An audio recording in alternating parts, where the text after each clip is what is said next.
In a great city called Baghdad, there once lived a brave and bold man named Sinbad the Sailor.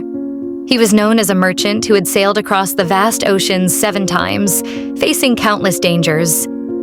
Each of his journeys was filled with challenges, yet also brought priceless lessons and treasures. One day, Sinbad sat on the veranda of his beautiful house. He gazed at the calm waters of the Tigris River, while the wind carried memories of his past. In front of his companions, Sinbad began to recount his adventures. The first journey. Sinbad sailed with fellow merchants toward an island that looked beautiful from afar. But it turned out that the island was not land at all. It was a giant fish sleeping on the surface of the sea. When they lit a fire to cook, the fish stirred, shaking the ocean. Many of the crew were thrown into the water, including Sinbad. He drifted among the waves until he finally washed ashore in a foreign land. The second journey. Sinbad found himself stranded on an island full of giant birds called the Rock.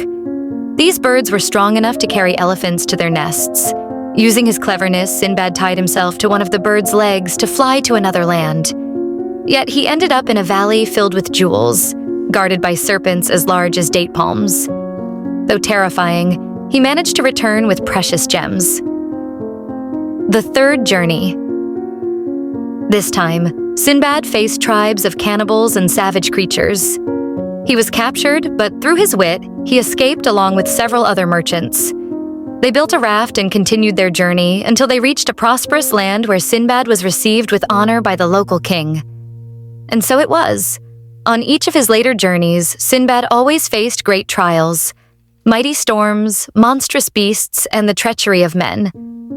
Yet with courage, patience, and the help of Allah, he always returned safely, bringing new stories and valuable lessons. At the end of his tale, Sinbad said to his companions, "My friends, know that wealth is not the true purpose of my life. These adventures have taught me that courage, cleverness, and gratitude are the greatest treasures of all." His companions fell silent, pondering Sinbad's words. And that night, beneath the starlit sky of Baghdad, the tale of the sailor lived on, passed down from generation to generation.